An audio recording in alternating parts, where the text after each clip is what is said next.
Hello everyone, today I'm going to show you how to make a quick lever material in Substance Designer. It's actually quite a small graph, so it's quite easy to follow along. With this material it's quite easy to adapt to what you would need it to be. I might do a video later on showing you how sort of things you can adapt it to do. So let's get on with this material. First I'm going to make a new substance material. I'm just going to set the width and height to 1024. First node I want is a fur1. There we go. And I'm going to set the disorder up to 60. And then I'm going to take a warp and a Perlin noise and plug those together. Perlin noise, I want to set the distance back a bit and disorder higher than that, so about 50. Come on. Maybe not. Oh wait, no, it's because I haven't set up the warp yet. So intensity I'm going to bring all the way down to about 0.2-ish. There we go, that's what I need. Right, next into a splatter. And here what we're going to do is change the height and width to about 200. And we're going to set the rotation variation to 360 so we get some nice scattered lines for the material. I'm going to set the pan X down to -50, the disorder to 18, pattern size to 5, and then size variation to 58. So basically what this would do is the rotation variation and the size variation, what it will do is it will randomly rotate sections of the splatter and also change the sizes of them, so you won't get many of the same thing and it will just give it some more variation in the splatter. Next, what I'm going to do is I'm going to take this into a invert grayscale and a bevel and then output. What I like doing on all my outputs is just naming everything. So I'm going to set that to normal, set the label to normal, and default add a component, and what we want to do is set this to normal, and then view in 3D mode, normal. So in the bevel, I'm going to set the disorder down a bit, at the distance, sorry, down a bit, and then my intensity all the way to about 30-ish. Alright, so if I put this in the wrong, no, that's right, cool.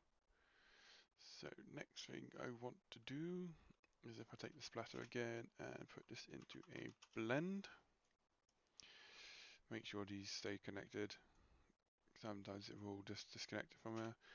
Put that into another output, and what we want that one to be is roughness.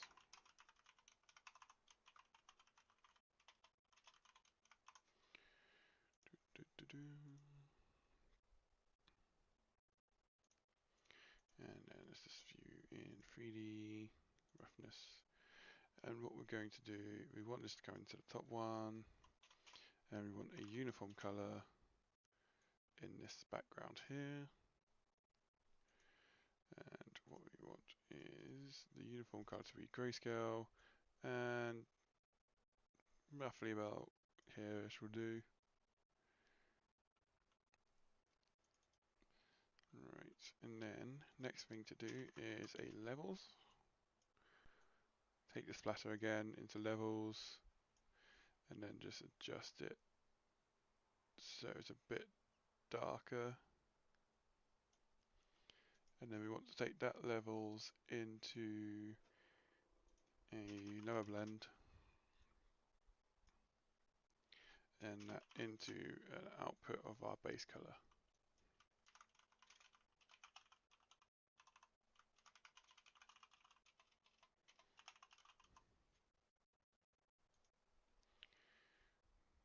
Diffuse, cool, view and 3D, and base color. Right, what we want to do is take two uniform colors, leave one as black, set this one to whatever color you would want it to be. In this case, I'm going to set this to brown color. Bring it to blue, hopefully. Yeah, and then blend those two together. What this does, and that seems a bit counterproductive, because what we're going to do is we're going to put this output into the foreground, levels going to opacity, then this output into the background. So what you want is the top uniform color is going to be your base material. This blend here, this is going to be your grooves and your darker areas. So that's why we got the black here, because we're going to blend this one with that color. So you get a darker material.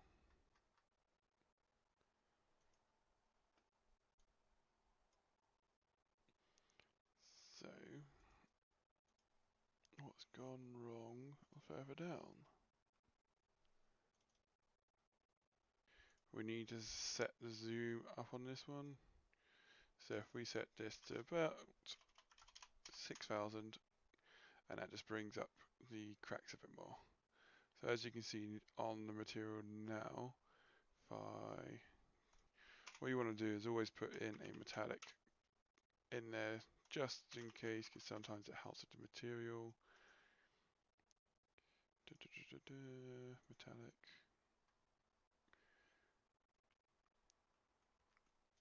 So if we make this one a little bit lighter.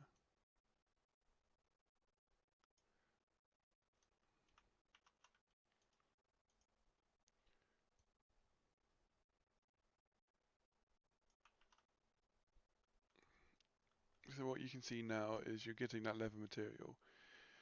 And the best thing to do is just play around with the settings of the colors and everything.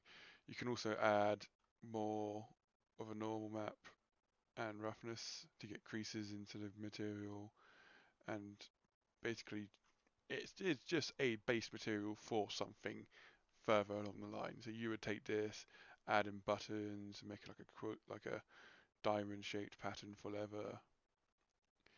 So basically that's it. I told you, I did say it was going to be quite a small graph. That is literally all you need to do. One thing that I like setting out sometimes for bigger graphs, something this small I wouldn't really bother with, is frame stuff. So you know what something is. So I will set that to diffuse. Set that one. Add a frame on there. So you set that as your base pattern,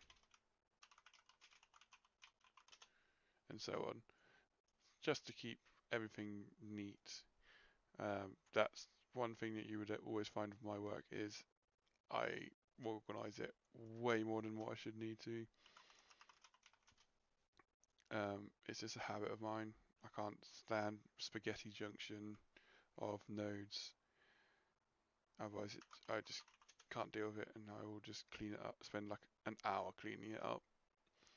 So that's the base material. I'm going to show you a quick viewing of it on Marmoset. So what I'll do is I'll bring that up now. Basically, just play with the material. Best thing to do is just play with Designer, look at the nodes, look at stuff you can think you can make.